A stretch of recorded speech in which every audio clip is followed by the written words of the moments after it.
যদি ঈশ্বর থেকে থাকেন তাহলে তার ক্ষমতা কতখানি কমে গেছে? তৃতীয় প্রশ্ন হলো যে ঈশ্বর হলেন রক্ষাকর্তা, এই তো শেষ। তারপরেও বিভিন্ন ধর্মের ধর্মীয় নেতারা যখন মৃত্যুর মুখোমুখি হয় তখন কোনো হসপিটালে ছুটে যান, কিন্তু উপাসনার জায়গায় তারা যান না। সেখানেই তারা বলেন যে মানুষ বাঁচে আর মরে ঈশ্বরের ইচ্ছায়। এই ব্যাপারটার কোনো ব্যাখ্যা দিতে পারবেন? ডাক্তার জাকির নায়েক একই প্রশ্ন করে ফেললেন, সবথেকে কঠিন প্রশ্ন। হ্যাঁ প্রিয় দর্শক, ডাক্তার জাকির নায়েক কিন্তু প্রশ্ন শুনে অবাক হয়ে গেছেন। ডাক্তার জাকির নায়েককে প্রশ্ন করছেন যে আল্লাহ যদি সর্বশক্তিমান হয়ে থাকে, তাহলে মানুষ যদি অসুস্থ হয় তাহলে হসপিটালে না গিয়ে যদি মসজিদে যায় তাহলে তো ঠিক হয়ে যাবে।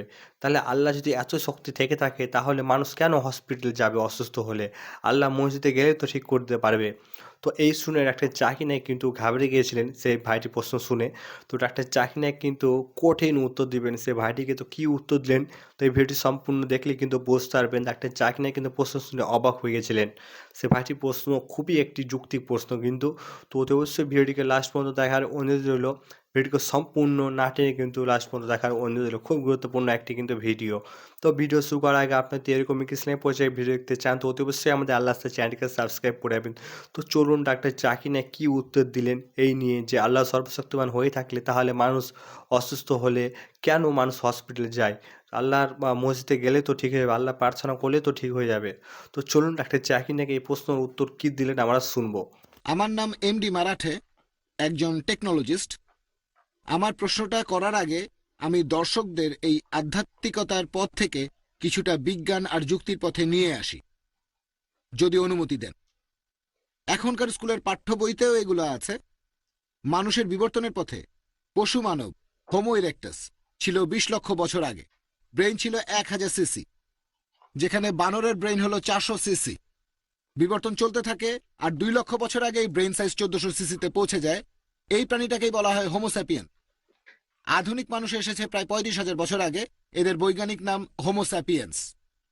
নৃতাত্ত্বিকরা অনুমান করেন যে মানুষ কথা বলা শিখেছে ৫০,০০০ বছর আগে। এখন প্রশ্ন হলো যে মানুষের এই বিবর্তনের পথে ঈশ্বরের উৎপত্তি কোথা থেকে হলো, তার উদ্দেশ্য কি? ২ নম্বর, বিজ্ঞানের অগ্রগতির কারণে এখন এটা সম্ভব হয়েছে। একবারে একটা প্রশ্ন, এই প্রশ্নটা প্রাসঙ্গিক।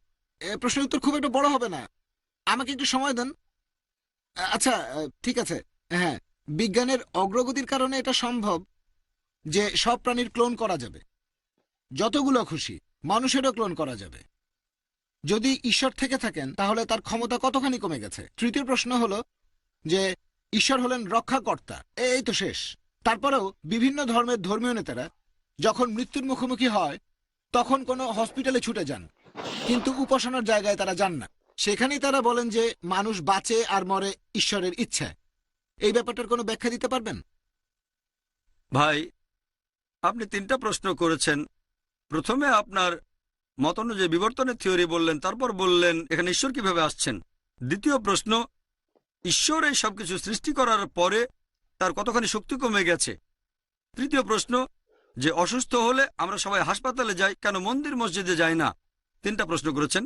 বলছেন প্রশ্নগুলো ছোট, তবে উত্তরটা অনেক লম্বা। তা এখানে বিস্তারিত উত্তর দিতে গেলে সময় লাগবে। ভাই, আপনি এখানে হোমোস্যাপিয়েন্সের ব্যাপারে বেশ কিছু কথা বললেন।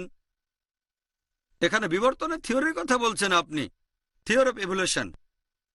আমি মেডিকেল ডাক্তার, আমি আমার জীবনে এমন কোনো বই দেখিনি যেটা বলছে ফ্যাক্ট অফ ইভলিউশন। এটা থিওরি অফ ইভলিউশন।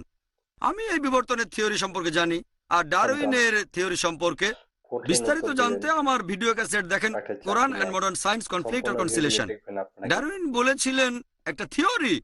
তিনি তার বন্ধুকে একটা চিঠি লিখেছিলেন, থমাস থমটনকে, 1881 সালে, যে আমি প্রাকৃতিক নির্বাচনের এই থিওরিতে বিশ্বাস করি, কারণ আমার কাছে কোনো প্রমাণ নেই। আসল কারণ এই থিওরি প্রাকৃতিক নির্বাচন, ভ্রূণতত্ত্ব আর ভ্রূণের শরীর গঠনের ব্যাখ্যাকে সহজ করে দেয়। কোনো বই বলছে না, কোনো বই বলছে না দ্য ফ্যাক্ট অফ এভলিউশন। সব বই বলছে থিওরি অফ এভলিউশন। সেজন্যই আমরা বন্ধু বান্ধবদের বলতে শুনতাম যে যদি তুমি ডারউইনের সময় জন্মাতে, তার থিওরিটা সত্য বলে প্রমাণিত হয়ে যেত। আসলে ঠাট্টা করে বলছে বাঁদরের মতো। এখানে অনেক কিছু অসম্পূর্ণ। ডারউইন নিজেই বলেছেন অনেক কিছু এখনো অজানা। আপনি শুধু হোমোস্যাপিয়েন্সের কথা বললেন, শুধু একটা পূর্বপুরুষের কথা বললেন। আমি সবগুলোর কথাই বলবো। প্রথম পূর্বপুরুষ হচ্ছে লুসি। লুসি লুসি পৃথিবীতে এসেছিল ৩৫ লক্ষ বছর আগে। আপনি ২০ লক্ষ বছরের কথা বলছেন, আমি বিজ্ঞানের আবিষ্কারের কথা বলছি, যেটা ৩৫ লক্ষ বছরের পুরনো। লুসি বরফ যুগের সময় সে মারা যায়। এরপরে যারা আসলো তারা হোমো ইরেক্টাস প্রায় ৫ লক্ষ বছর আগে। এরপরে আসলো নিয়ান্ডারথাল মানুষ ৩ নম্বর, এটা প্রায় ৪০,০০০ বছর আগে। আর সব শেষে এলো ক্রো ম্যাগনন। তবে এদের মধ্যে কোন রকম যোগসূত্র নেই, এটা শুধুই একটা অনুমান। পিপিগ্রাসের মত অনুযায়ী, পিপিগ্রাসের মতে, তিনি প্যারিসের সোজিন ইউনিভার্সিটিতে ইভলিউশনারি স্টাডিজের চেয়ারম্যান। 1971 সালে তিনি বলেছিলেন এটা হলো কল্পনার লাগামকে একেবারে ছেড়ে দেয়া, যখন আবর্জনা ঘেটে ঠিক করছেন কে আমাদের পূর্বপুরুষ। আমি জানি কিছু লোক ডারউইনের থিওরির কথা বলে থাকে, আমি মেডিকেল ডাক্তার, আমি ব্যাপারটা জানি। তবে এটা কি জানেন, এমন কয়েকশো বিজ্ঞানী আছে যারা থিওরির বিরুদ্ধে কথা বলেন। কিছু বিজ্ঞানী এটার পক্ষে বলেন, আরো বেশি বিজ্ঞানী আছেন এটার বিপক্ষে। আরো বিস্তারিত জানতে আমার ভিডিও ক্যাসেট দেখতে পারেন, কোরআন এন্ড মডার্ন সায়েন্স। কিছু বিজ্ঞানী এটার পক্ষে, কারণ এটা ইভলিউশনের ফ্যাক্ট না। থিওরি সমর্থন করা যায়, কোরআন কোনো থিওরি বা অনুমানকে সমর্থন করে না। কোরআন বলে ফ্যাক্ট সম্পর্কে। আপনি ২০ লক্ষ বছরের কথা বললেন। আল্লাহ সুবহানাহু ওয়া তাআলার কোনো শুরু নেই। মানুষ কবে এসেছে কেউ নির্দিষ্ট করে জানে না, কেউ জানে না। আমরা অনুমান করতে পারি, বিজ্ঞান অনুমান করে। তবে কোরআন বলছে প্রথম মানুষ হলেন আদম আলাইহিস সালাম, প্রথম মানুষ। আর তার সাথে ছিলেন হাওয়া রাদিয়াল্লাহু আনহা। মানুষ এখনো সেটা জানতে পারেনি। পবিত্র কোরআনে এমন কোনো কথা নেই যেটাকে বিজ্ঞান ভুল প্রমাণ করতে পেরেছে। অনুমান কোরআনের বিরুদ্ধে যেতে পারে, থিওরি কোরআনের বিরুদ্ধে যেতে পারে, এরকম বৈজ্ঞানিক ফ্যাক্ট খুঁজে পাবেন না একটাও যেটা পবিত্র কোরআনে বলা হয়েছে, আর সেটা প্রতিষ্ঠিত বৈজ্ঞানিক সত্যের বিরুদ্ধে। এটা থিওরির বিরুদ্ধে যেতে পারে। আপনার এই থিওরিকে সমর্থন করেন সামান্য কয়েকজন, বেশিরভাগই সমর্থন করে না। এবার দ্বিতীয় প্রশ্নে আসি, যে আল্লাহ যদি এই সব কিছু সৃষ্টি করে থাকেন তাহলে তার শক্তি কতখানি কমে গেছে। আপনি আমার কথাগুলো বুঝতে পারেননি। পবিত্র কোরআনে সূরা আনাম অধ্যায় 6 আয়াত 3 বলছে, দৃষ্টি তাকে অবধারণ করতে পারে না। আমি একটা উপমা দিতে পারি, তবে পুরোপুরি এক না। একটা সমুদ্র থেকে যদি 1 ফোঁটা পানি তুলে নেন, পানির স্তর কতখানি নিচে নেমে যাবে?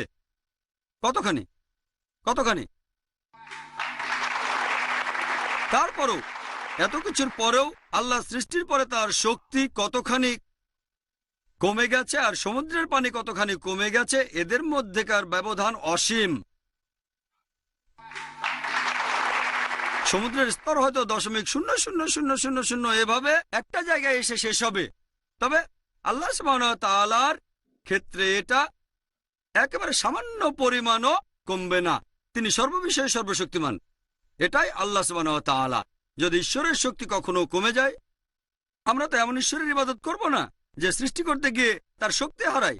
আমাদের আল্লাহ সার্বভৌম ও চিরস্থায়ী। আমি এই কথাটা আগেও বলেছি, আল্লাহ সার্বভৌম চিরস্থায়ী, সবকিছুই তার উপরে নির্ভরশীল। তিনি কোনো কিছুর উপর নির্ভরশীল নন। আল্লাহ কোত্থেকে আসলেন?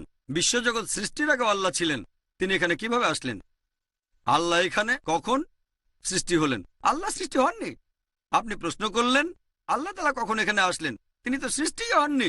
ব্যাপারটা যেন আমাকে প্রশ্ন করছেন যে একবার আমার বন্ধু, সে আমাকে বলল যে আমার ভাই টম, সে একটা সন্তানের জন্ম দিয়েছে। সেই সন্তানটা ছেলে না মেয়ে? আমি মেডিকেল ডাক্তার হিসেবে জানি পুরুষ সন্তান জন্ম দিতে পারে না। তাহলে সন্তানটা ছেলে না মেয়ে প্রশ্ন আসছে কেন? আপনি প্রশ্ন করলেন যে এটার মধ্যে আল্লাহ তাআলা আসলেন কখন? আল্লাহ কখনো সৃষ্টি হননি। যেহেতু তিনি সৃষ্টি হননি, এই প্রশ্নটাও উঠবে না। তিনি কখন এসেছেন? সব সময় আছেন, এই প্রশ্নটাই আসবে না। এবার আপনার 3 নম্বর প্রশ্ন, যে মানুষ যখন অসুস্থ হয় তখন হাসপাতালে যায়, তারা মন্দিরে যায় না, মসজিদে যায় না, চার্চেও যায় না। ভাই, হয়তো সব মানুষের কথা জানেন না, আমি ডাক্তার হিসেবে জানি। যখন ডাক্তার হাল ছেড়ে দেয় তখন আমরা ডাক্তাররাও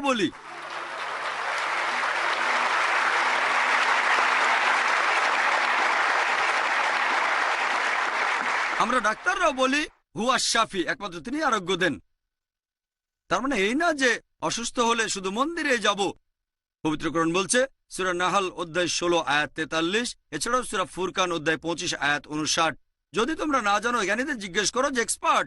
যদি অসুস্থ হয়ে পড়েন আল্লাহর কাছে দোয়া করার পাশাপাশি এমন কারো কাছে যান যিনি মেডিসিনে এক্সপার্ট, ডাক্তারের কাছে? কোরআন সে কথা বলছে। তবে কোনো ডাক্তারের কাছে যাওয়ার পরেও আল্লাহর উপর ভরসা রাখেন, কারণ তিনি আপনাকে আরোগ্য দেবেন, সেখানে কোনো ডাক্তার থাকুক বা না থাকুক। আল্লাহ সুবহানাহু ওয়া তাআলা বলেছেন, তোমরা অন্ধভাবে কিছু বিশ্বাস করো না। কোনো মুসলিম বিশেষজ্ঞ কখনোই এটা বলবেন না যে অসুস্থ হলে ডাক্তারের কাছে যাবেন না। ডাক্তারের কাছে যাবেন, তবে আসলে আরোগ্য করবেন আল্লাহ সুবহানাহু ওয়া তাআলা। সেজন্য সব ডাক্তারই যখন সব জ্ঞান আর সব ওষুধ ব্যর্থ হয়ে যায়, তারা বলেন এটা শুধু আল্লাহই আপনাকে বাঁচাতে পারেন। তো প্রিয় দর্শক, মার্শাল্লাহ একটা চাকরি নায়ক কিন্তু খুবই যুক্তির সাথে উত্তর দিলেন। একটা চাকরি নায়ককে প্রশ্ন করেছিলেন যে আল্লাহ যদি সর্বশক্তিমান হয়েই থাকে, তাহলে মানুষ যদি অসুস্থ হয় তাহলে কেন মানুষ হসপিটাল যায়? আল্লাহ কেন ঠিক করে দেন না? আল্লাহর মসজিদে গেলে প্রার্থনা করলেই তো ঠিক করে দিবে, তো কেন? আল্লাহ যদি এত শক্তিমান হয়ে থাকে তাহলে মানুষ কেন হসপিটালে যাবে? তো ডাক্তার জাকির নায়ককে দুটি প্রশ্ন করেছিলেন। তো মার্শাল্লাহ একটা চাকরি নায়ক কিন্তু উত্তর দিতে সক্ষম হয়েছেন। ডাক্তার জাকির নায়ক খুবই যুক্তির সাথে কিন্তু উত্তরটি দিয়েছিলেন।